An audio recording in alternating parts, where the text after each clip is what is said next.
just for your opening remark. Bashir, are we live? Sir, please start. Okay, right. Gopalraju sir, please. Good morning. Yeah, good morning, all of you.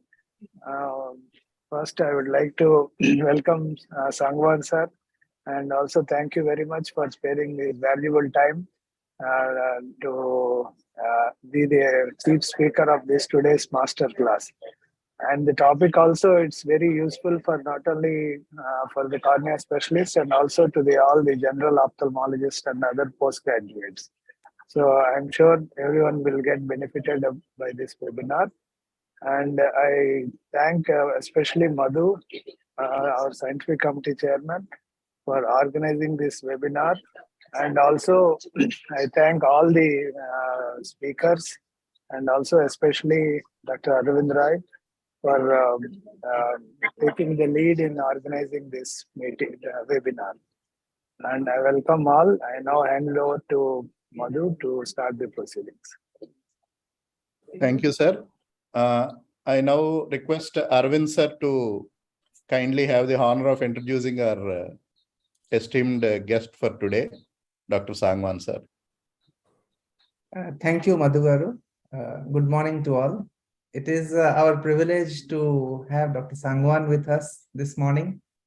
And Dr. Sangwan is a very well-known personality across India, and it is indeed a privilege to share some details about his vast work that he has been involved with the last several decades.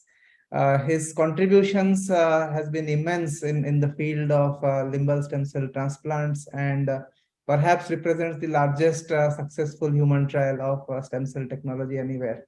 However, I would like to encourage everybody to hear Dr. Sangwan's TEDx talk in Calicut. That was also available on YouTube. This is Square Peg in Round Hole, and that was Dr. Sangwan's talk about how his continued innovations have significantly made differences in his patients and in on all of our patients' life and the way we practice clinical ophthalmology. And Dr. Sangwan is a S.S. Bhatnagar awardee, the Indian equivalent of the Nobel Prize, the National Technology Prize of 2007, and above all, a brilliant clinician, scientist, and astute teacher. He's a fitness enthusiast and a perfect gentleman. Dr. Sangwan wears many hats. Over to you, Dr. Sangwan, and welcome to the APOS webinar today. Thank you very much, Arvind, for the kind words.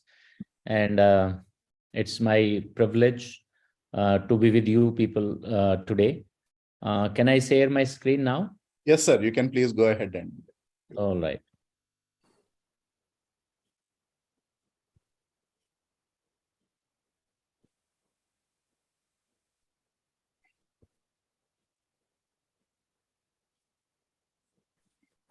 Is my screen visible? Yeah. Your screen is visible, Yes, sir. You can go ahead. All right. Thank you very much again for the kind words, Arvind. And it's my proud privilege to be talking to you all. And I remember fondly my time that I spent in Andhra Pradesh over 20 years and traveled almost all different districts in Andhra Pradesh. This morning, I'll be talking about management of chemical injuries. So let me start with this case that we managed. It's a young lady who was doing MSc in IIT Delhi, and due to some mishap, the experiment she was doing went wrong, and they were not using any eye safety devices or goggles or anything. And her both eyes and face and neck were badly burned. And at that time in LVP Hyderabad, what we did was we cleaned up, and then this is how it was healing in the acute phase. And the left side, we did in addition to multiple amniotic membrane grafts in both eyes, we also did a skin grafting because the left lids completely melted. So that way we could save the globe, which is even now it is available. And in the right eye, we did, after multiple ocular reconstruction surgeries, we did a Boston type 1 K-Pro. And I see this lady for last 15 years. first in LVP and now at Sarof in Delhi. She comes from Meerut. This is another story of a similar accident, but in Ahmedabad, Gujarat. And this patient I saw first time in 2001. He went to pick up his son who was doing some chemistry experiment, and both father and son got very severe burns, and he has practically left the hope or given up the hope of seeing again, and rightly so, because his left eye, there was a questionable light perception, right eye, there was light perception, inaccurate PR. And after doing examination and detailed investigations, we discovered that the left eye is practically auto-eviscerated, and right eye had left some central part of the cornea and rest of it melted away.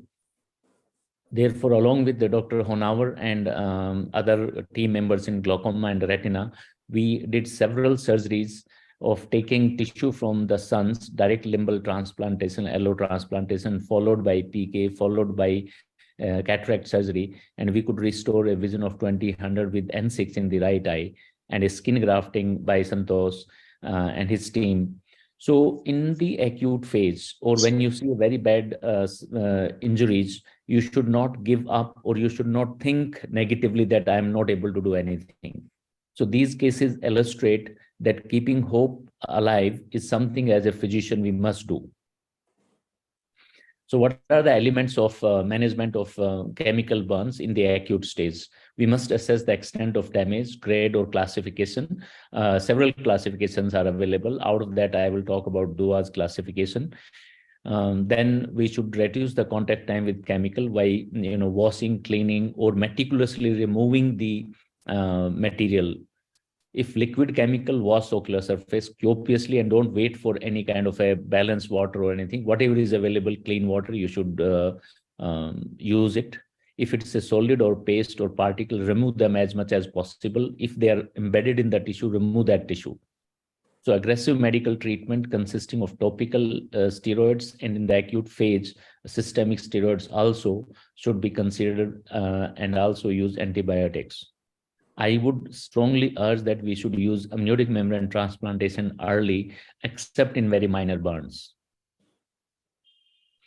This is the classification which helps us guide basically, and this classification is not like a fixed sort of a grading. It will change every day, because as you start treatment, and also the human body responds by a healing response. So this classification has to be done dynamically on daily basis, and as the situation change. The management part, we talked about the use of saline, use of antibiotics, steroids, and some people use ascorbate, citrate. Maybe that's a good idea if you have easily available, but not really that critical. And surgically, we will talk in detail. So what is the first emergency treatment as per Will's eye manual? 5 to 10 minutes after ceasing the irrigation. Maybe if you have a litmus paper, you can, otherwise not really necessary. But irrigation should be continued till you achieve a neutral pH. In our country, we see a lot of patients who have tuna injuries, but like this, the tuna is stuck in the upper fornix. So this needs double eversion and removal of this tuna. And this has been there, as you can see, it has integrated into the tissue in the tarsal and fornicial conjunctiva. Therefore, you need to surgically remove that and then replace it with the amniotic membrane. And this is how you can remove the tuna or cement or any other particulate matter which is stuck. Like in this eye, you see I'm trying to examine from different angles, and you need to remove that conch also along with the embedded particles. Otherwise, this tuna has this property of migrating within the tissue if left over a period of time. Like in this patient, it was stuck on the cornea, and then it will keep migrating. And if you delay this process of removal, practically then we'll lose that eye forever. So therefore, it's very important that it is done early and done urgently, and done by somebody who knows how to do it. It is not very difficult, but it's somebody who deals with these kind of cases. The amniotic membrane, and in all these, while you're removing, please start topical and systemic steroids, topical antibiotic. Lubricants may not be necessary because the reflex steering is adequate, and the use of the citrate and other drops is optional in my view. The benefit of using the amniotic membrane are many. Especially, it helps in migration of the epithelium, reinforces the adhesion, and prevents cell apoptosis, and retards the corneal vascularization. It has all the ingredients required for the corneal epithelial or conjunctival epithelial healing. This is exactly that surgical technique. Please pay attention that you want to just not put the amniotic membrane on the burn or on the area which is burned, but you want to remove the dead and necrotic tissue. And what it does is it will facilitate the healing, and you induce surgical healing. In this patient, this video is very old. This was like 98, 99. And this now I use fibrin glue, which makes the surgery much more easier and faster and more predictable. If you don't have the glue, you can always use the sutures, not a problem. And this is a paper written long back in 2007 by Susma Tezwani when she was a fellow in LVP, that outcome of 39 eyes or 39 patient, 48 eyes, the healing following amniotic membrane in acute phase of the chemical burn. Now we'll switch to the chronic LSCD caused by chemical burn. And the signs and symptoms are typical. There is conjunctival on-growth, which you can see on the video, which is video clips changing.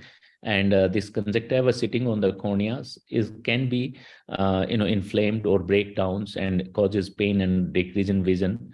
Therefore, it's important that we recognize that it is a limbal stem cell deficiency, and the definitive treatment of this condition would be some sort of limbal stem cell transplantation. How do we define, or how do we know how we plan the treatment?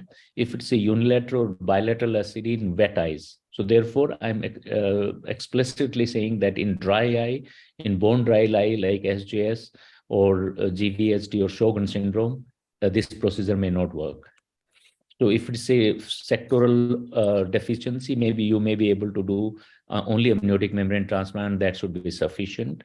If it is unilateral total LSCD or even more than 1 clock hours, I would think of doing a slit now exclusively.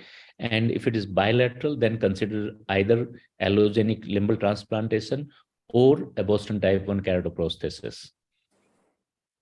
So my rest of the talk primarily will focus on a simple limbal epithelial transplantation, and I would probably not cover the allogenic type or the Boston type 1, but I'll show some of the results. So for unilateral LSCD with wet eyes, autologous slit or limbal transplantation, simple limbal epithelial transplantation is the treatment of choice. Why? Because in unilateral, you don't want to do a allo slit. You don't need to do a K-Pro because they are more complicated, and the follow-up and rate of complication, potential for complications is higher.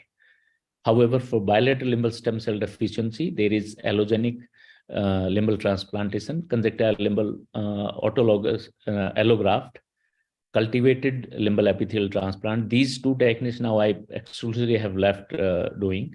Only we do allogenic slit. Similarly, Comet we have done given up because it really doesn't work. So type 1 Boston keratoprosthesis, and there are some papers and some people in the reported literature talking about SONET, SOMET.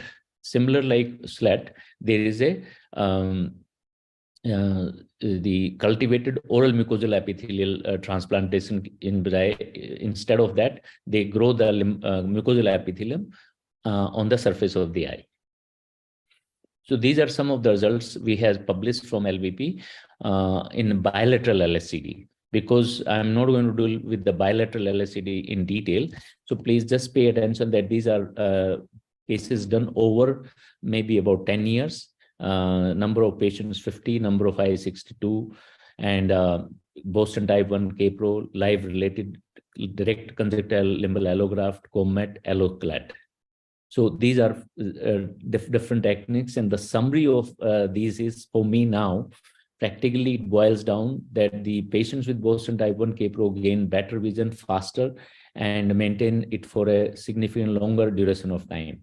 The maximum duration of single K-Pro I have is 14 years. Otherwise, you may have to replace, or there is a significant risk of glaucoma and or melting, these two important complications. And the other option we have is the CLAT, LO SLAT, not CLAT, LO SLAT. Now, the cultivated limbal epithelial transplant for historical regions, I just want to mention that it is a technique we perfected way back in 2000, 2001 and practice it for next almost 10 years by growing the cells on a sheet of amniotic membrane in the laboratory and then transplanting it after 2 weeks. And exclusively was autologous procedure. There was no genogenic material at all.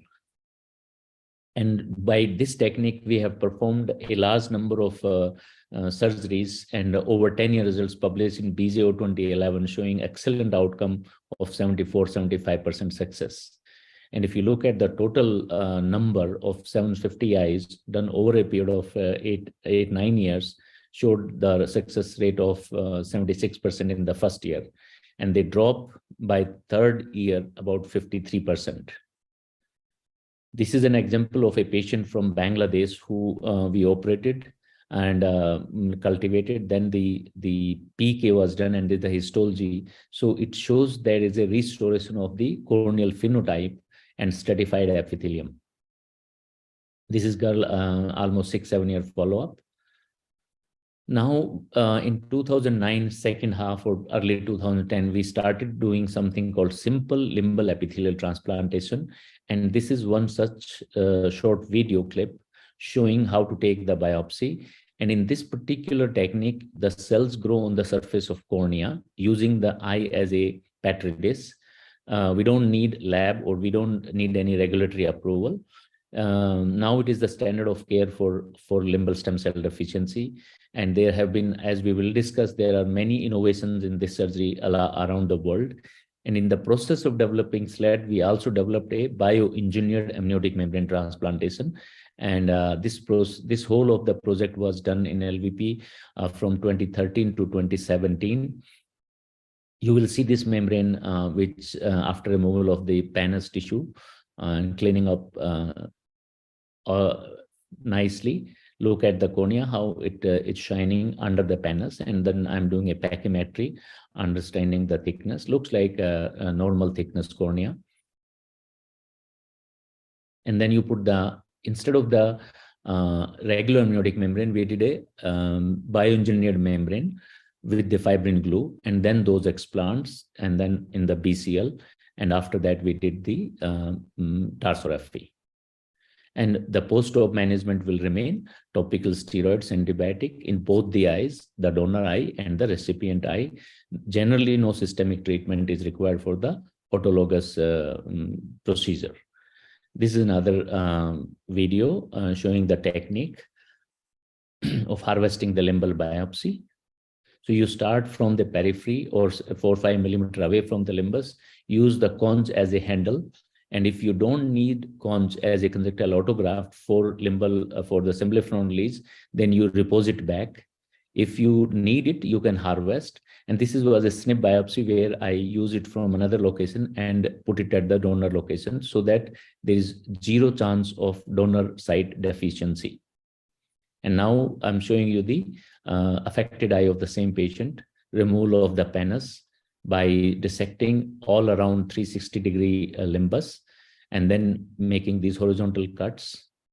So my simple instrument I use here is scissors, which are not very sharp or blunt and tipped scissors. And this is a very nice way of, if you find the plane, you can easily see the normal cornea underlying. And then the procedure remains the same. In this, we will be using our standard technique of using the amniotic membrane with fibrin glue and explant on top of it. So this is fibrin glue, which is made separately in both the components, and they are mixed on the surface at the time of the surgery. And that way you can optimize the use of fibrin glue, and you can use for many patients rather than only for one patient. So do not use the Duplojet syringe which comes with the product. Use it separately. And there are different ways of dissecting or cutting these biopsies. This you can expect after, say, post-slet and post-slet. This is another interesting observation. When we did a slet for this in 2011 August, and you see this patient's cornea was scarred and vision was 20/80 in March 2014. And patient, we offered him in 2012 about for DAL, but patient was not very keen for surgery, and this is how it continued to improve. So it showed that there is a potential for further corneal scarring remodeling in patients with SLET. And frankly speaking, I have not done much DALC or PK post-SLET, because if you wait enough, they will heal. This is the, essentially talks about, when we first paper appeared in 2012. And if we look at now, you do a PubMed search, more than 130 publications on SLET, and not a single publication on CLET or cultivated limbal epithelial transplant in last 5 years. I haven't seen in the last 13 years. And now the SLET has spread all over the world in different countries. And this was a seminal paper published from LVP by us, and shows that the success rate of SLET in children and adults was similar, and visual acuity improvement of 2 line or more was similar. And more important, there is another graph in that we showed that it is a replicable technique because it's easy to teach fellows. And subsequently, these results were replicated by people who were not the fellow at that time. Like Vikas was not a fellow when we were developing SLET, and he learned by just watching videos, talking to me.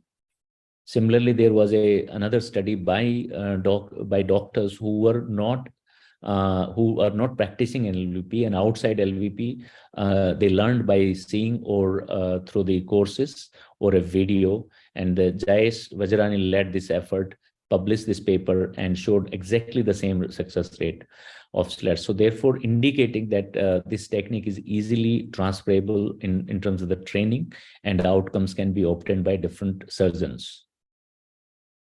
Then there are modifications by different doctors around the world, mini SLET or double sandwich or a customized. And now there is another innovation from Russia by Fedorov Institute of Malugan and his group. They didn't have the fibrin glue, therefore, and amniotic membrane. Therefore, they developed a technique of making pockets in the periphery after removing the penis, and they stuff those explants in the periphery, use a bandage contact lens, and use topical drops, steroids, and antibiotic. And with that, they are showing the results are similar like what we achieve in this conventional SLET. And this is a case report of 2 cases. And recently, I think they have published a case series of 6 patients in cornea. So if you compare on these 7 parameters, these 3 different techniques of doing limbal transplant, the simple limbal epithelial transplant, cultivated, and conjunctival limbal autograft direct. On 7 parameters, SLET is either better or equivalent to one of those techniques. Essentially, SLET is the best part of both CLAW and CLET, and negated the downside of both the techniques. Therefore, it seems to be a preferred technique now. And in terms of the cost effectiveness, this paper we published a couple of years back about the cost effectiveness or the economics of SLET or limbal stem cell transplantation. And we found that the SLET is 1/10 of the cost of CLET, even in India. If you look at the European or American market, the CLET-based treatment is called holoclar therapy, which costs 85,000 euro, which will run in lakhs, almost 75 lakhs rupees. How do the SLET work so well? To get some insights into this, look at this paper published by Vikas, and he traced the healing pattern serially by doing the staining, and showed that there is concentric growth of the explants. And here I compare this healing or explants growing concentrically, like when we were doing CLAT, it in the laboratory, you see on day 3, day 5, day 7, day 10. And by day 10, you almost get a confluent. So we used to transplant when we were doing CLAT, 10 to 12 days post lab growth of the limbal epithelial stem cells. If you compare with the CLAW and SLET, so in SLET, the idea is basically each of the explants acts as a seedling through 360-degree growth concentrically. In CLAW, there are only 2 points where it is healing, superior and inferior, or wherever you put the lenticules, conjunctival limbal autografts. So therefore, the part in the with CLAW heals, central part heals last. Here, all parts are growing equally and they heal simultaneously. So there are some insights, more insights in how in the biology of the SLET. We think that mesenchymal cells, which are part of the explants, contributes significantly. And the exosome secreted by the mesenchymal cells, which contains HGF, hepatocyte growth factor, they all are contributing factors. Another observation that we have in SLET, the limbal implants or explant, they stay longer, almost a year or two on the surface. Therefore, they act as a mini limbus, and its cellular components and ECM contribute to the growth and remodeling of the corneal epithelium. This is another very nice data from LVP. We had high definition ASOCT imaging of the SLET patients on day 1, day 5. And this essentially mirrors, the lab during CLAT, the SLET in the patient's eye shown by Vikas Mittal. And this is the data we did in the human eyes with high definition ASOCT. So you see the epithelium growing from the explants and spreading all around. And by day 11, you get a sort of a monolayer. And in about 6 weeks, you get a stratification. And in about 6 months, you will not be able to differentiate whether this eye has undergone any surgery, except that you may find explants on the surface.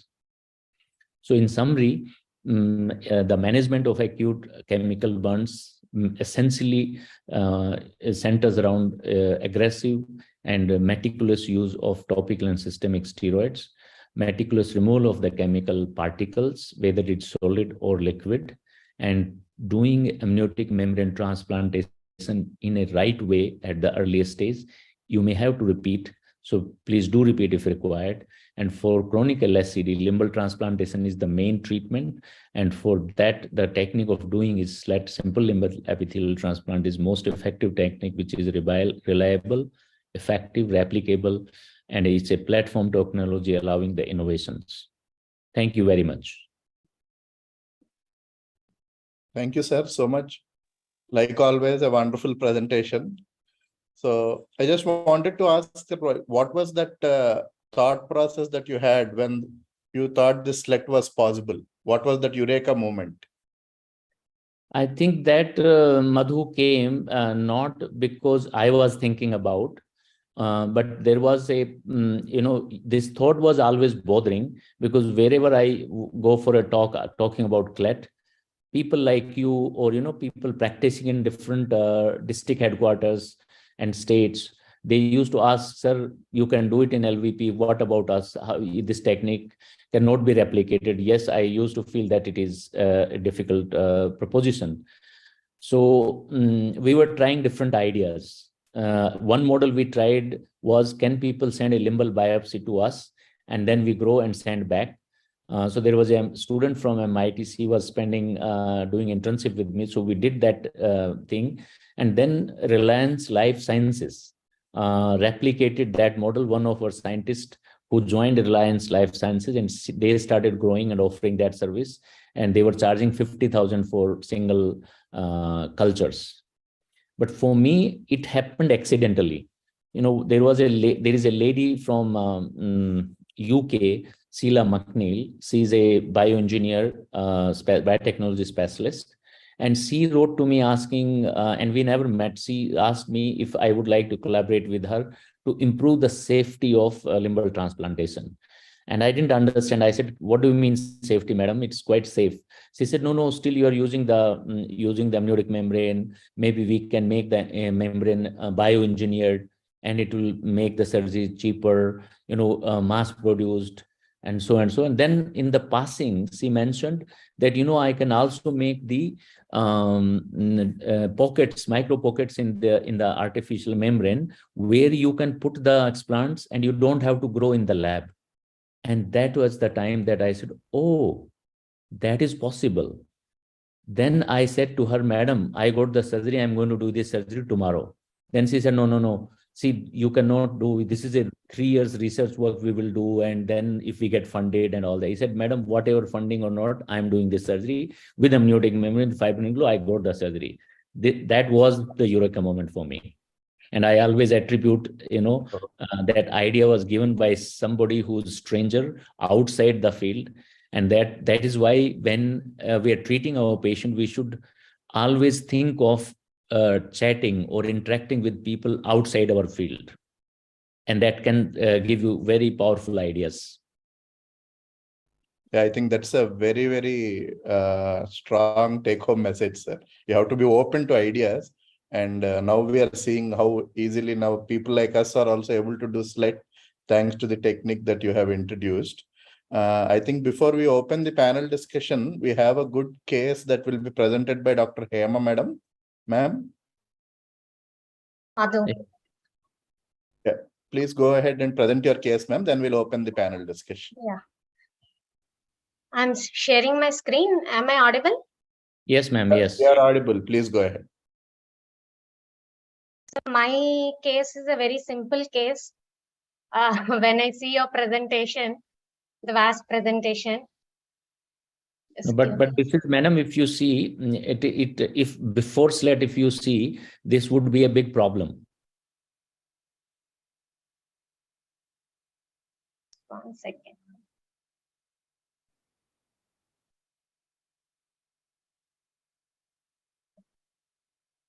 This is also fine, Hema. If you are able to present, it's okay. I mean, we are able to see. Okay.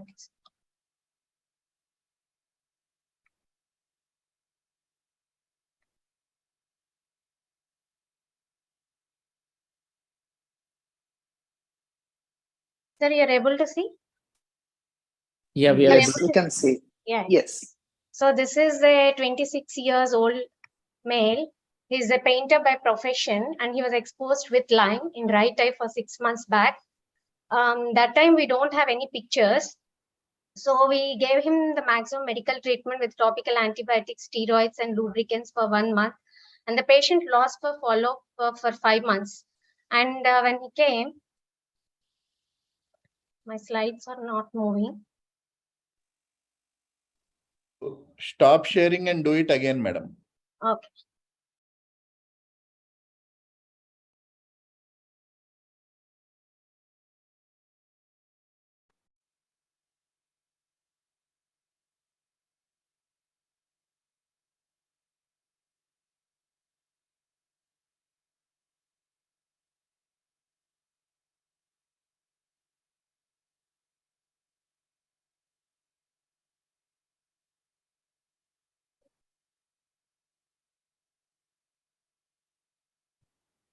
Ma'am, you open it in a separate window.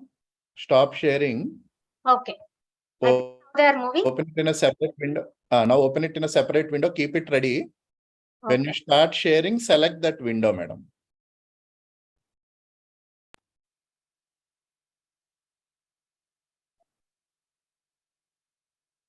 Okay. Yeah. Yes, it's okay. At 6 months, he presented with an additional lesion in the infero-nasal quadrant of right eye. So his vision was 624 and best corrected was 618. So he has this 4 to 8 o'clock lesion extending about 4 mm on the corneal surface. He has a clear lens, anterior chamber depth was normal and fundus was normal. We did also OCT where there was no areas of thinning. So we went ahead and did the grading for Simplefron, which was a grade 2 of mild variety. So we planned this surgery. So Simplefron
young person, so there is a lot of phenols that is adherent to the conjunctiva.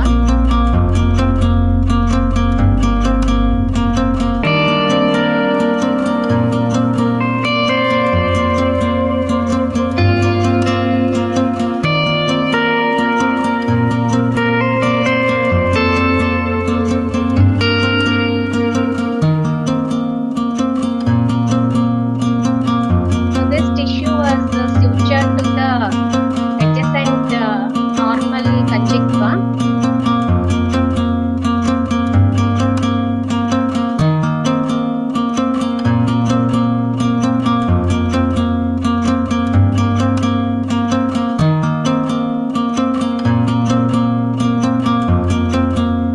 So all the fibrous tissue in the fornix was also removed, and then the graft was sutured with the normal healthy conjunctiva.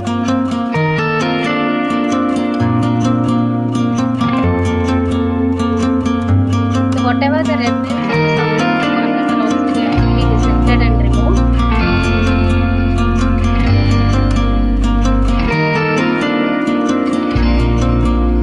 So that is the end of the surgery. So on day 1, this patient improved from 618 to 69 vision with the graft had intact sutures and donor site was also healthy with minimal cornea has minimal superficial scarring.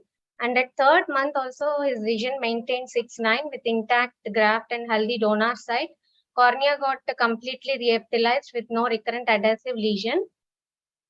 So we did a topography at that time, and it showed a cylindrical of +2 at axis 16 degrees, and his OCT showed minimal superficial scarring, and with +1 cylinder he improved to 6:9 vision. So why did we choose conjunctival autograft than the other surgeries? We did not choose AMT because there is high rate of recurrence and use of mitomycin can cause scleral stromal lysis. Conjunctival limbal autograft being thicker can induce astigmatism and reduce visual acuity. A limbal allograft requires a fresh donor cornea and rejection is considered to be a concern. And oral mucosal graft is bulky and unsightly. So at 6 months, but we saw small adhesive lesions in the periphery.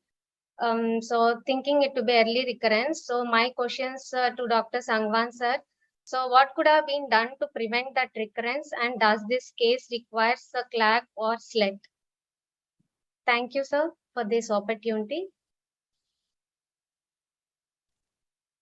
Very nice case. Thank you, sir. I think you could wait little more before you intervene, unless there is a restriction in the motility, which I think your graft conjunctival autograft was quite big. See, he should not have any problem. And if the inferior limbus, if that pannus is progressive and increases, then you can think of doing a mini slat or what we call a sectoral slat, just taking very tiny limbal biopsy and putting few explant in that area after removing that pannus. But I would wait for at least another 6 months or a year. Okay, sir. And serial photographs, and maybe use low dose topical steroids like FML or lotepro twice a day for a month, and then once daily. That would reduce the inflammation and reduce the progression. Okay. Thank you, sir. Thank you very much. For Very that. nice case, ma'am. So do anybody of our panelists have any more case presentations, or should we start the panel discussion? Okay. Arvind sir. Right. Am I audible? Yeah, you're audible, sir. Go ahead. Okay, yes. Thank you, Dr. Sangwan and Dr. Hemlata for the nice beginning to the discussion. In the second case, here, would you have also considered, Dr. Sangwan, AMG or a conjunctival autograft is, as we also know, even in conjunctiva, where there is extensive loss of conjunctiva replaces conjunctiva better compared to the amniotic membrane. Your thoughts on that, Dr. Sangwan? Yeah, which one case, Arvind? The Hemlata's The case? second case, Dr. Hemlata's case, yes.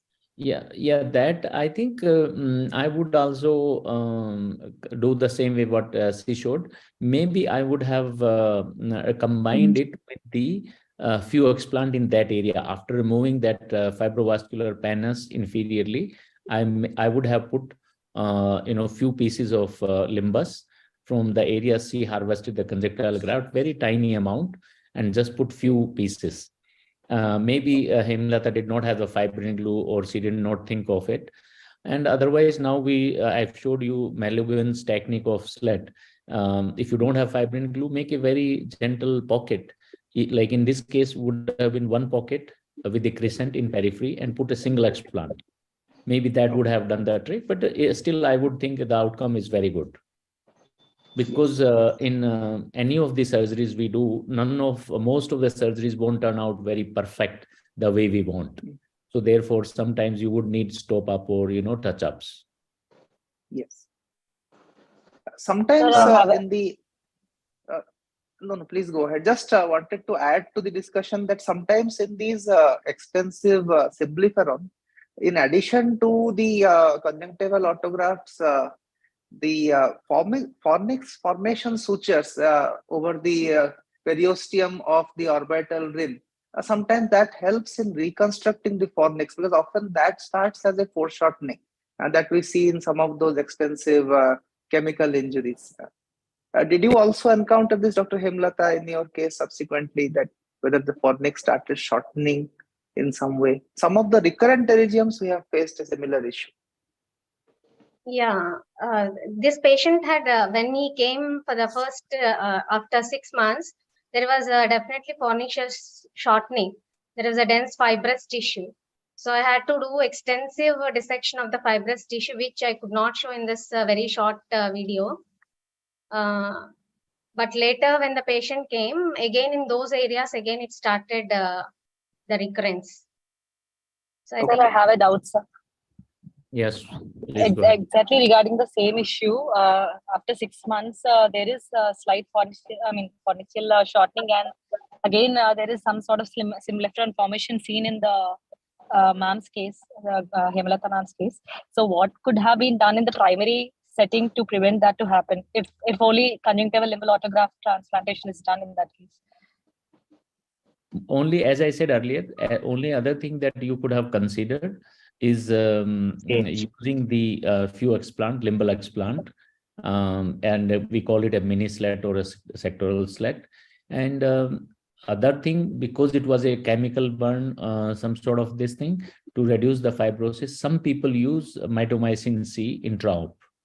Even if you're doing slat or this is okay. Especially Japanese people use the mitomycin C extensively for ocular surface reconstruction and combining with the stem cell transplantation. So you could have done those, but still I would think the chance of recurrence would not go to zero. There will always, in chemical burns, there will always be small risk. Like in pterygium, there will be a small risk of recurrence always. Okay. Sir, this is Dr. Arif, sir. So my question would be, sir, how we do in the recurrent pterygiums, we combine AMG and CAG at times, but we don't do a mini slit or something. So could we have tried something similar in this case? Because an AMG would have probably reduced the chances of fibrosis in this case, sir. AMG, then CAG. See, that is again, Arif, I think it's a more availability issue, cost, and philosophy. Like, for example, for me, any surgery, whether pterygium, primary pterygium, or recurrent pterygium, or slat, amniotic membrane is a must.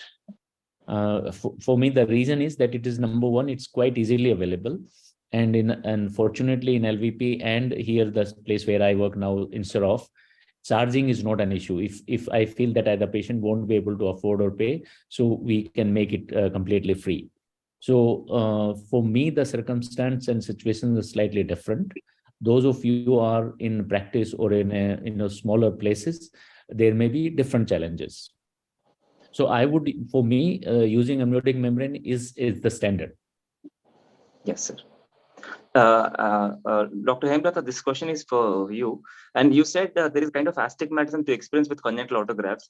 But is it actually true? I mean, is it actually because of the autograft, or is it probably because of the scarring and the thing that has happened in the cornea that you get an astigmatism? And I think the autograft is more in the periphery. Does it actually induce an astigmatism, or is it Yeah, the cornea actually, that that is is given in the responsible? literature. It is not actually my point. I have taken it from the literature. So Okay. I want to justify why I have taken a conjunctival autograft, but not limbal autograft. I have Okay. kept that point. But I don't know. Sangwan sir has to highlight about that. Is really No, it's the going to induce any astigmatism? Astigmatism, I think, is due to the chemical burn. And, after you remove the symblepharon and, before symblepharon, there may be more astigmatism Astigmatism. because that fibrotic band's pulling. Once you have released that, your vision, even with correction or without correction, was 6/9. Which I think was fantastic. So basically, astigmatism was not, is contributing to the degradation, but maybe it was not regular. In these patients, generally you'll get irregular astigmatism, which may not be corrected by the glasses. So if you try contact lenses in these patients, RGP, you may be able to get 6/6 in this patient. Sir, my question, sir. Sir, anything different that you would have done if the patient presented earlier to you? That's the case where Hemlata madam showed. Like earlier means in the acute stage? Acute stage, sir. Acute stage, I would think of like if it's the acute stage, if like in the very early, within a week or two, at that stage, I would think of doing only amniotic membrane transplantation.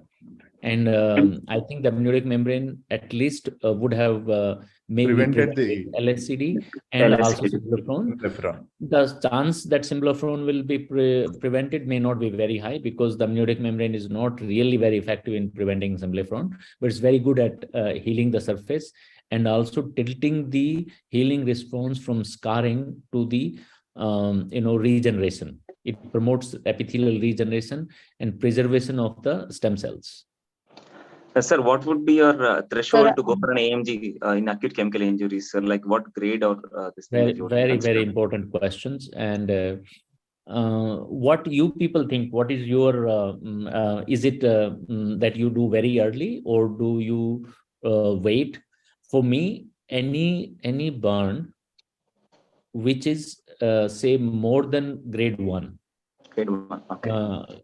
Or if the patient is presenting after say week and I still see there is an epithelial defect and it is not showing signs of healing, I would immediately take. If the patient has acute burn today and comes to me next day and I see the staining of the ocular surface, staining is the most important key for you to assess how much is the epithelial defect and the where is there any residual chemical particles or chuna, cement, all those things you will take into account. But for me, the guidance is the how the healing epithelial edge looking and how big the defect is. So if anything more than 2 to 3 clock hours, I would err on doing the amniotic membrane. If it is less than 2 or 3 clock hours, I'm okay to try topical steroids, antibiotics, homide, and monitor on daily or alternate day basis. If the epithelial defect is closing nicely and I'm happy with it, then I would not post for amniotic membrane. Sir, I have a question, Dr. Ajay here, to Dr. Sangwan, sir. Mm-hmm. Sir, the question is, if you are seeing a patient for DUAS classification grade 4, 5, 6, would you prefer doing only amniotic membrane or ALLO-SLET in this patient? In very early I would now I would think of ALLO-SLET, and now we have a good paper being submitted from Serof, where we are comparing the management of acute burns in the acute stage, what we have done, and then once they have healed and chronic LSCD become. So we are comparing the outcome of SLET in patient whom we have treated from very beginning versus in patient who came and presented as a chronic LSCD. So what we are showing that if you treat and you are aware that the amniotic membrane systemic topical steroid make a difference, your outcome of burns is very different than, say, a patient who who are managed differently. Because most people are not taught by textbooks that topical steroids are okay. They are taught that, oh, don't use topical steroids in presence of epithelial defect. And I think that is something we need to change in teaching our young doctors. You said. So this is Hemant, the case was well managed. As Dr. Arif pointed out, any other ways preventing similar burns? Will you prefer Tenon's advancement in this case? The first one. No, I would not do the Tenon's advancement. See, Tenon's advancement may be useful in grade 5 and 6 where there is a severe scleral necrosis, and you want the Tenon's as a scaffold on which the remaining conjunctiva can grow, and as a matrix on which the conjunctival epithelial blood vessels can grow. So in this particular patient, I don't think there was a need for Tenon's advancement. Sir, I have a question. Yeah. Yes, this is Hasika, sir. Yeah, I have go two ahead. questions for you, Dr. Virender Sangwan, sir. One thing is, does cyclosporin after the acute management or after the SLET or AMT transplantation, does cyclosporin have a role to prevent recurrence, even in recurrent pterygiums? Sir? That's my first question. And second question is, you said in the last slide that AMT transplantation in the acute phase, if necessary, need to be repeated. When should we consider re-repeating in an acute case, sir? Or right. when can it be done? Yeah. Yeah. So this first question, I'm sure you're asking about topical cyclosporin, not systemic, right? Yes, sir. Topical cyclosporin in recurrent pterygiums or in SLET, or in a primary pterygium also. Yeah. In both these cases, I don't find there is any value of using topical cyclosporin post-SLET or post-amniotic membrane transplantation or post-pterygium surgery. I think my dependable treatment post-surgery is topical steroids and antibiotics. These are the two main things. I don't use too many medications. About the question, second question was when to repeat. So what happens is the amniotic membrane is essentially a collagen. And the epithelial cells generally won't survive for that many time on when you freeze them minus 80 degrees. So this collagen is essentially collagen 4. And when you put it in the hostile environment of chemical burn, it is very quickly chewed by the very active proteolytic enzymes and MMPs in the tear film. So the same enzymes, they digest the collagen fiber, the corneal fibers also. So it will, in very severe cases, you may have to repeat on day 4 or 5, and you will know that amniotic membrane has disappeared by looking at with the slit lamp examination and by fluorescein staining. Okay. So in those situations, I would go ahead and repeat it. So when you repeat, how you do it is also important, because you'll find the loose epithelium all around. Whatever the loose epithelium you find when you're doing the surgery, please remove that loose epithelium with the Johnson bud, and if necessary, do a conjunctival peritomy. By doing conjunctival peritomy, basically what you are trying to do is you are making your membrane stay longer and allowing the limbal epithelium to crawl onto the amniotic membrane and grow over it. And this fact is not known whether it grows over or under, but for a clinician, it really doesn't matter. Wherever it grows, as long as it grows, we are happy. Sir, as you have told that there is this MMP activity and lysis, in these cases, will oral doxycycline have a role? Yes, some people do believe, but I don't use oral doxycycline very often. Okay. Raghav, you have a question? Raghav? Yes, Dr. Madhu. Yeah, please go ahead. Dr. Sangwan, in continuation with our discussion regarding amniotic membrane, so it's always emphasized throughout the discussion today that AMG is important early on during the acute injury. what do you think the role of tarsography will be in these cases as well? And second thing Pretty is, much right. in LVP, we did observe couple of cases, and there is a paper which is under review right now, which shows that even without AMG and with a tarso in the acute phase, it does help in epithelialization. What are your views about it? See,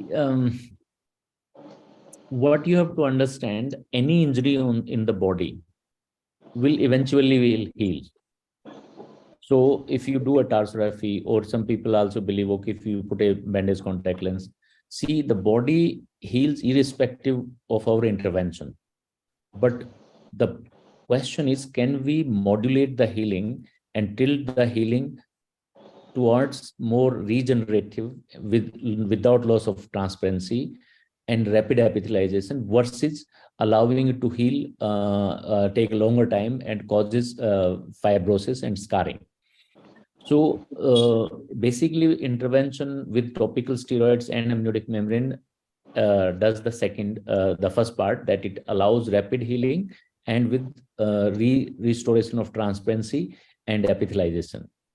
In cases where it heals with the fibrovascular pannus, subsequent surgery of slit becomes much more easier, and the success rate also, I believe, it improves. So yes, the eye will heal irrespective of we do or we don't do anything, right? Yeah, that's a I think AMG aids in better healing rather than tarso alone, because you are providing it a source for it to heal better. So for that matter, yes, similarly, say, for example, if you have a patient with the SJS, or you have a patient with OCP, and cornea starts melting, or in some people where people don't have amniotic membrane, patients with corneal ulcer, persistent epithelial defect, what they do is they do a conjunctival hooding, or what we call Gunderson flap. Yes. So what does the Gunderson flap does is it brings the vessels and blood, which has the healing element, and is provide a rapid epithelialized surface. So therefore, the excess of tear, these MMPs and leukocytes, which release these enzymes, it prevents the excess. Once the surface gets epithelialized, these chemical enzymes are not able to cause collagenolalysis. Yes. Thank you, sir. Basha, go ahead. Yeah, one patient came to me. In generally, in Andhra Pradesh, that calotropis juice fell into the eye. Patient complained with patient had diffuse corneal edema and DM folds and everything. And also epithelial defect also there. We started steroids and antibiotics. Along with, I started doxycycline also. I think that's a very good idea. That's what I would start also. But remember, these eyes are going to be very challenging, because this calotropis. Young lady. Yeah, I think this is the right season, sir. Just before Sivaratri, that try to click this calotropis leaves, and we have a series of cases in Aravind Madurai, where we use this topical steroids, and there will be definitely a lot of endothelial cell loss. If you see in this specular, why do the people put this juice in their eye? Is it some? Not eye, sir. They remove it for the Sivalingam. And when they before plug doing it, puja. Sir, that patient complains me. That patient told me I had very severe lot of hair fall. That's why I mixed that juice. Preventing the hair fall. They also use this Sitafal. Sitafal also, sir. They are mixing with Sitafal seeds. Yeah, I think, madam, when you are there in Aravind, I think Sitafal keratitis also you have seen. Yes. Not only in Aravind, even in Kakinada. No, Kakinada also. Yes, I have experienced. A lot of cases. That yes, the Sitafal seeds are ground into a paste and they apply it to the hair also. Hair also. That patient came, sir. That endothelium, that DM folds and everything will gone off.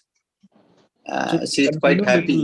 Continue longer time steroids. When you taper after 6 weeks or so, when you start taking, please you have to continue taper those it little and use longer. it for longer time. Okay, I started 6 times per day. Low-tipred. I started low-tipred, sir. You start pred acetate. Pred or dexamethasone you can start, then tap to lotipred. Okay. What about doxyrol, doxycycline? Doxycycline, fine. I mean, it may help if the epithelium heals faster, then the role of doxycycline is not there. Yes. Doxycycline is essentially basically preventing collagenolisis. More for melting rather than this thing. I think Ramya, you can go ahead with your question. Yes, sir. I have a question. If in the acute stage, the patient does not have access to an amniotic membrane transplant, if he requires one and does not have the access to it, is there any role of these autologous serum drops or this platelet-rich plasma? Yes, definitely. Definitely, if you have this platelet-rich plasma, or if you are able to make autologous serum, is perfectly fine. But if you can use topical steroids, that will, and also systemic. If the burn is severe, it's not severe inflammation. What it does, it causes the ganglion cell death. Yes. The lady which I said you, the first lady from IIT, after doing the K-Pro, and her vision never improved beyond 20/80.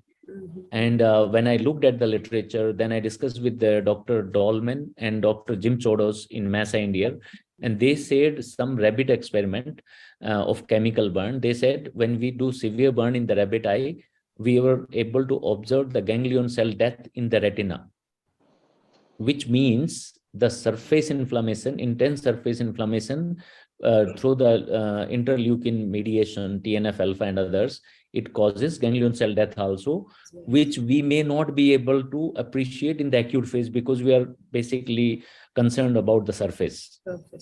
Yeah, and also there could be some trabeculitis leading to glaucoma also in these cases. Yes. So consider at least for 4 to 6 weeks systemic steroid in addition to topical steroids in moderate to severe burn.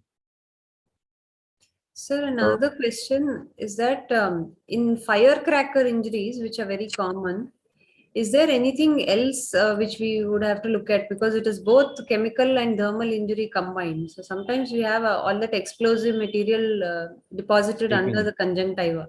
Yeah. So is there any difference in the approach? The difference is that the material embedded in the conch, you cannot pick up with the needle or forceps. So what I do is I will sacrifice all that conch, which is embedded with the chemical, and replace it with the amniotic membrane. And if there are particles in the cornea, I would not remove them, because I have few patients with long-term follow-up that through that they are still able to see. And generally that chemical remains there. It doesn't cause the progressive fibrosis, or if it causes, then you do the surgery. So I would address the conch part by removing and replacing with amniotic membrane, and rest of the treatment, topical steroids and antibiotics.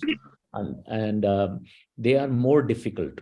I would think that they are more difficult to manage. Even the limbal stem cell transplantation outcomes are not as great in patients with the firecracker injuries. Srikanti ma'am? Yes, sir. So my question is that mostly in injuries caused in the industries where the chemicals usually are treated at very high pressures, sometimes the chemical hits the eye with a high pressure and it might cause an open globe injury. So in those cases, how would be your approach? If there is an open globe injury, then I think the first thing that you would do, explore and take care of the surface, and at the same time the priority is to restore the anatomic integrity. So I would take the patient under general anesthesia and accomplish these tasks. The suturing of the ocular cords would be very, very critical. But obviously the prognosis then becomes more limited in combination of the surface injury with the open globe injuries. Yes. And becomes one more more challenging. question, sir. Yeah. In places where we do not have access to the amniotic membrane, fresh one, what's your opinion on using the dry amniotic membrane that is commercially available? Yeah, that you can use, not a problem. The only thing is that you need to keep that in the ringer lactate or solution for a longer time. So when you are, say, you are inducing the patient or just before you starting the surgery, you can tell the nurse that, okay, this membrane you put in the saline and wait for half an hour, 1 hour so that it's fully hydrated. You The can results use, are not a comparable, problem. sir? Result, I haven't used very often. I used long back in 2003, 2004 from Tata Research, Bombay. They have sent me some samples and it was okay, not very comparable. But I think you should be able to get the preserved amniotic membrane, not very challenging now. There are many sources in India. Yeah. And, Sir, sir, do you have any experience using Procera? No, I don't have. I don't have, and I mean, if you see technically, Procera gives you only advantages that you can treat the patient in outpatient. You don't have to take it's like a contact lens. Yes. So if it is a chemical burn with residual chuna, this Procera won't work. Yeah. So Procera will work only when you have a clear epi defect, either chemical or persistent epithelial defect, but there's nothing else that you will accomplish by taking to the OT. So on the slit lamp, you can remove the loose epithelium and then stick the Procera. So that's the only advantage. Other than that, I don't think that it's of much value. Okay. Arif, please go ahead. Sir, actually, I have 3 questions, sir. One thing, sir, you said you'll be using an AMG for even a chemical injury where you find even after anything more than 3 clock hours of limbal damage. Sir, would you consider doing a full surface AMG or a AMG only into the sectoral area, or would you modify the surgery depending on the size of the out of this thing, sir? See, if it is limited, if it is highly limited, 3-4 clock hours, and rest of the corneal epithelium and the limbal epithelium is healthy, then I would limit in that area, but I will still remove the dead and necrotic tissue in that area, use fibrin glue, and also use sutures at the limbus. So that your membrane does not retract or fall back. Yes. So this is a challenge, that when you're doing a focal or a sectoral amniotic membrane, how do you make it stay there? Because if you put the amniotic membrane on an epithelialized surface, it will not stick, it will not stay. Second one, sir. So, what will be your indications to start oral steroids? And if you start systemic steroids, what will be the choice? Oral or would be an IVMP, sir? Mostly, I would start oral because most of these patients are able to take. If the patient is very poor, not able to come, or not reliable, dependable, I will give a shot of IV methylprednisolone. And any injury which is grade 4 and more. So that would be, sir. Earlier, Dr. Ramya was saying that if there is no availability of AMG in a setting where you are living, so then there's a paper now by Dr. Dua, where they've been continuously debriding the conjunctival epithelium from growing onto the cornea, so that the corneal phenotype grows on, and then it allows the stem cells to repopulate. So would that be feasible, sir? That would be useful only if it is a very focal, very limited burn in its area, sectoral area. Yes, sir, obviously. It won't be applicable for total stem cell deficiency. Yes, sir. See, also you have to understand that you want corneal epithelium to epithelialize. If you keep removing the epithelium which is trying to grow, then it may be even more detrimental, because then you are keeping the corneal stroma exposed to the chemicals and to all the inflammatory cells gaining access to this. Yes, sir. Raghav? Yes, sir. So, just in addition to what Dr. Arif was talking about, so how long do you wait, Dr. Sangwan, before you want to do an AMG? Is it immediately once the patient comes to you in OPD, more than 2 clock hours, you're going to take him for AMG, or would you wait for some time and see how the response is for the topical steroids and then take them up for surgery? See, if it is, say, if it is a patient who had a burn about week or 10 days, or, some days before presenting and comes to my OPD, and I see that there is a PED, there is a ischemia, and I find on staining that there is extensive corneal and conjunctival epithelial defect, and the healing edge suggests that the further and also the extent of damage. Extent of damage means in the sense of grading. So if I find that anything more than grade 3, I would not really wait for further. I would schedule the surgery on same day and do it as soon as the patient will be able to schedule it. If it is grade 2, and I think that grade 1 and grade 2, if I'm seeing the patient within few days and I'm not sure it will need amniotic membrane, I find that the epithelial defect is not very extensive. So I will step up the topical steroids and antibiotics, continue homide, and then wait for 24, 48, maybe 72 hours.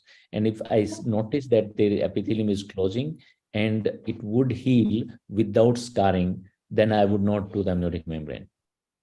If I do you see think that even after 3 days, there is a, what happens is that like when you do PTK, right? Many of you must be doing the refractive surgery.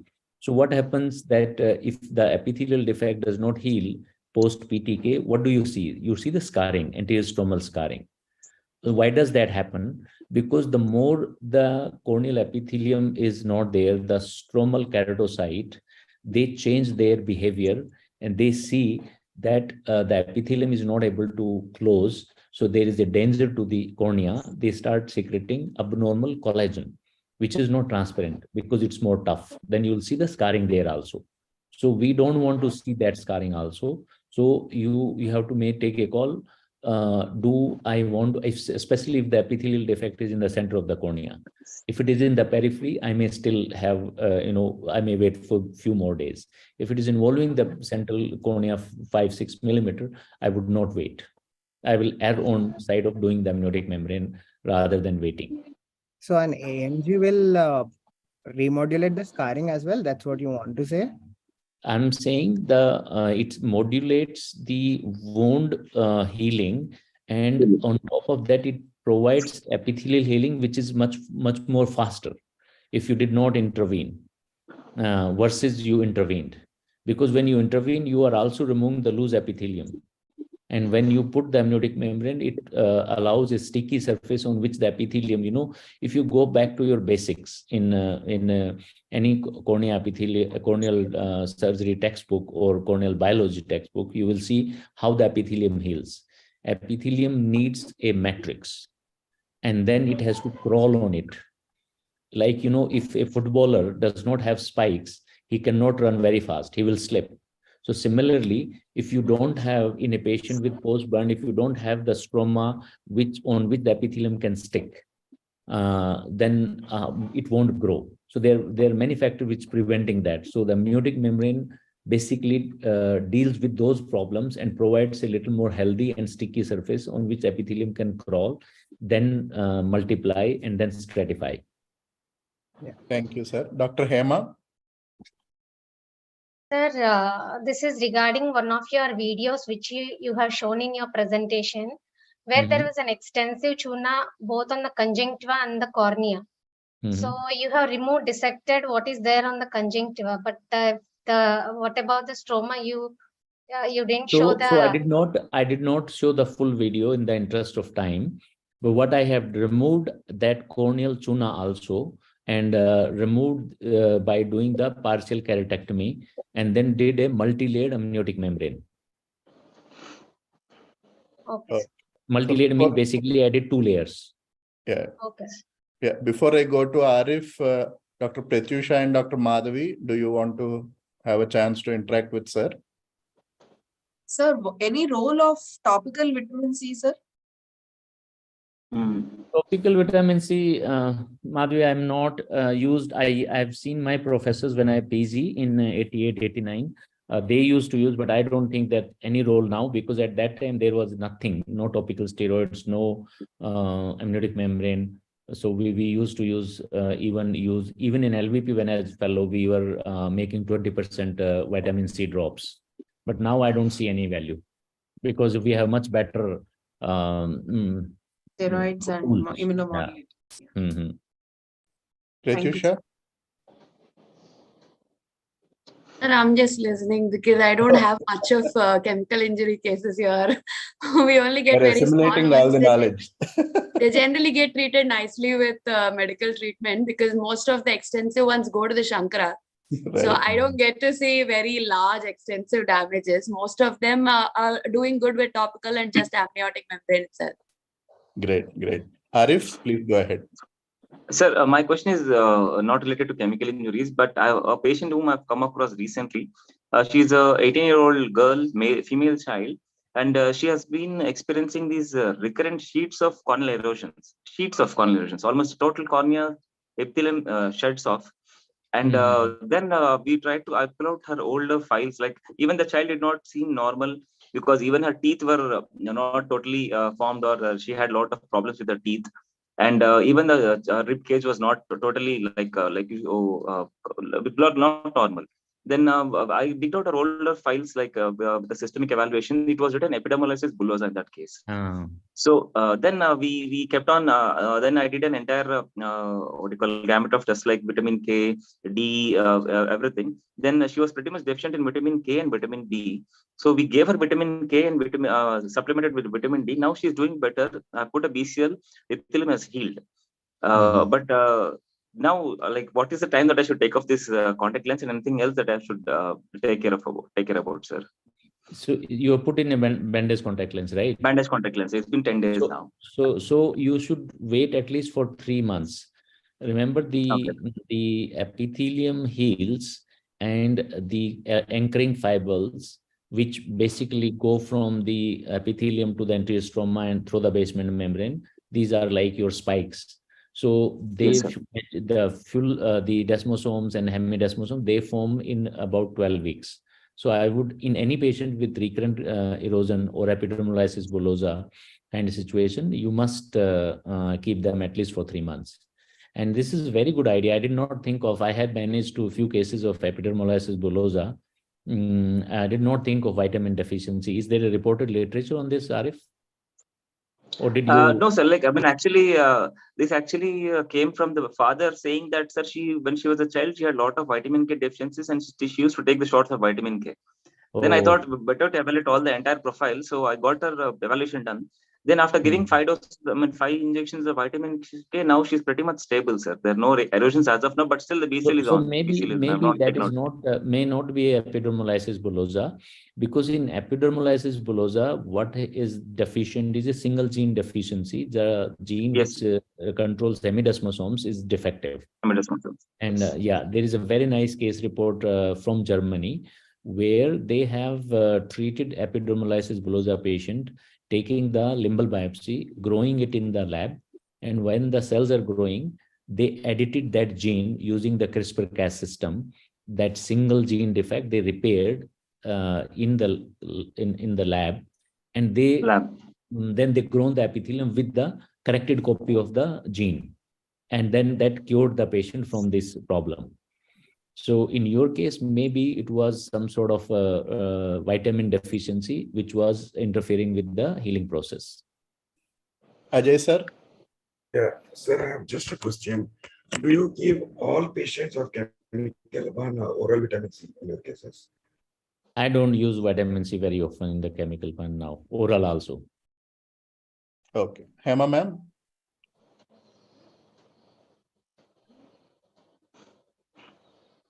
Sir, do you notice any difference in healing process of SLET in children and in adults?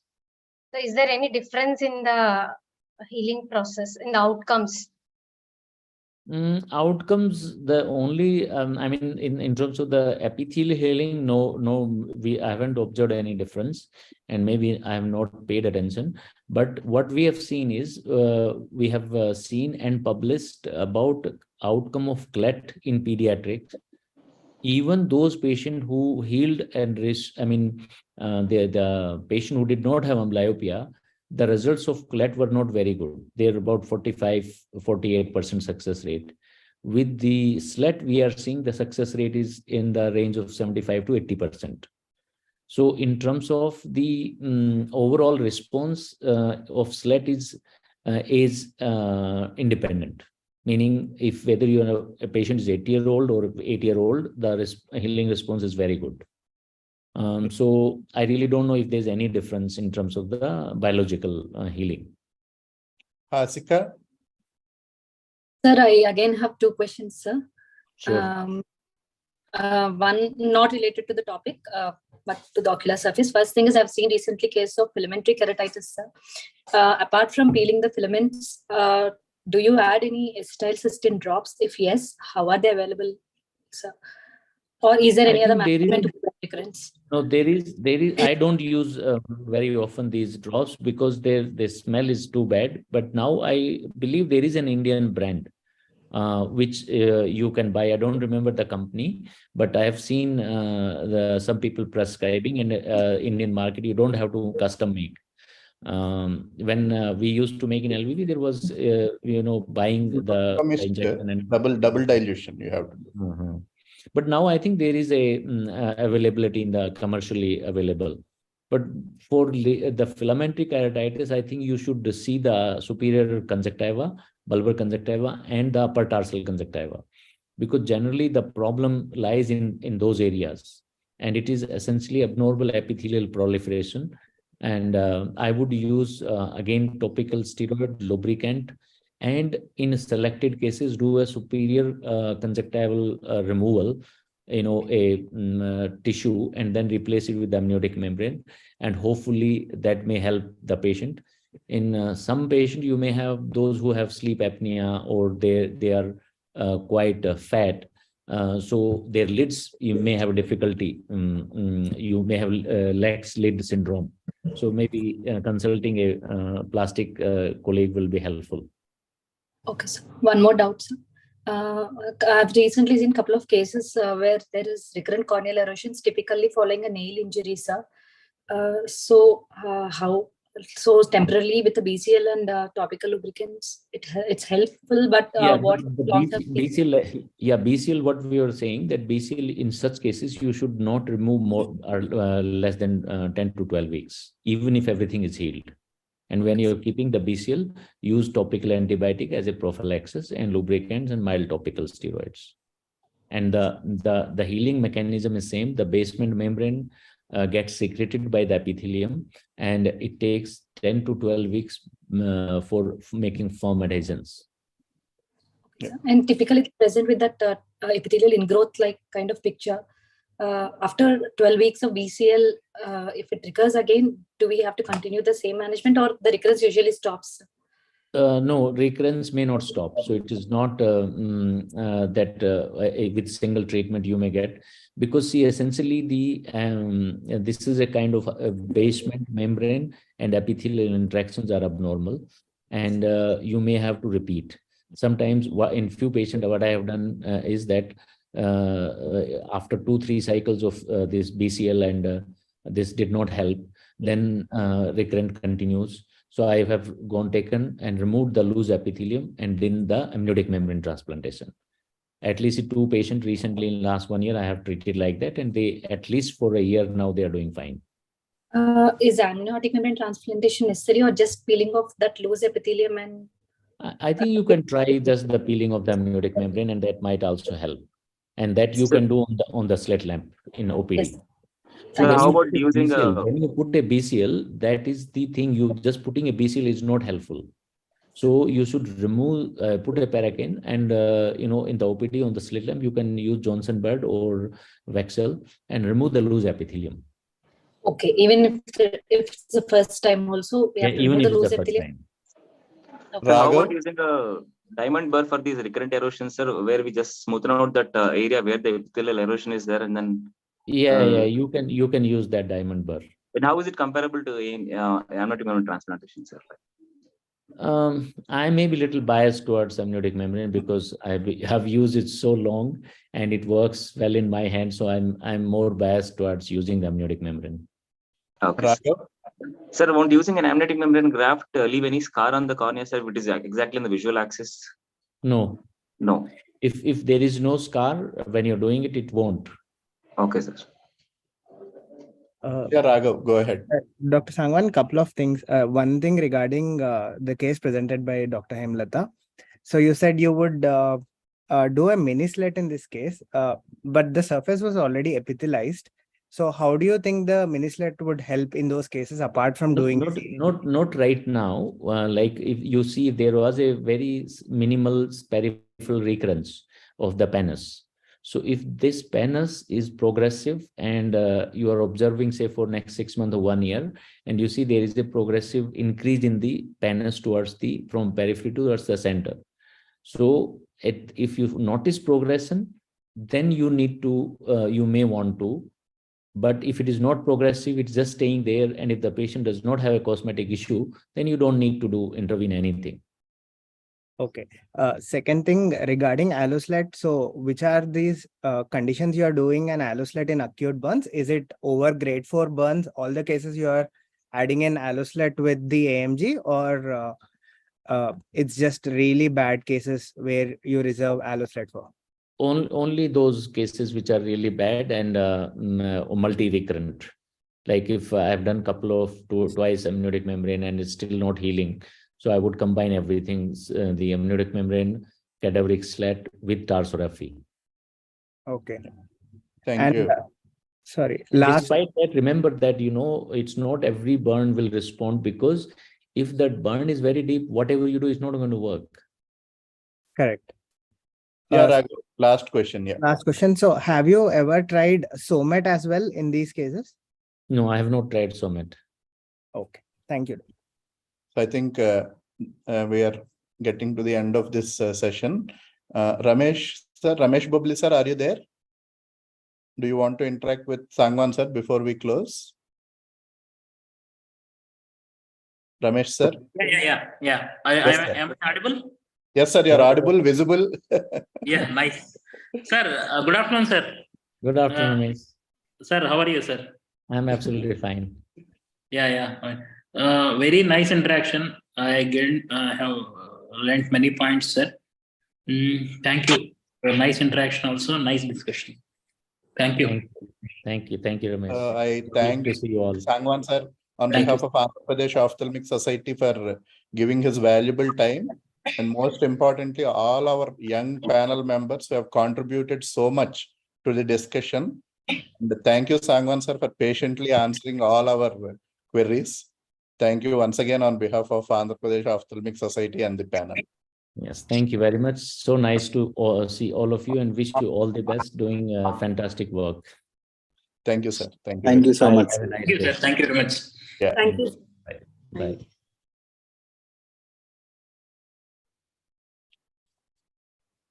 Bashir, we can stop transmission. Yeah. Yeah. Thank you, all of you, for your valuable time. Congrats, Madhu. Nice webinar. Yeah, I think, madam, I think a panel discussion better ga untundemo. ఎందుకంటే more practical points వస్తున్నాయి మన presentations చేసి కంటే. అవునవునవును. ఈ రోజు ఎందుకంటే మనకు డౌట్స్ ఇప్పుడు అలాంటి వాళ్ళు ఉన్నప్పుడు మనం చెప్పి కంటే వాళ్ళు వినటం బెటర్. అవును. బాగుంది Madhu. Continue with same continue చేసే. మీరు you be ready for April 22-23 APOS first mid term conference Tirupati. Very good, very good. So be prepared with nice presentations, videos. Ready, everything ready. ఏం కావాలో చెప్పు. అదే మేడం, ఒకసారి వీడియో ఆన్ చేయండి, మిమ్మల్ని చూస్తాం. కాదు, లేటెస్ట్ ఎంట్రీ మాధవి.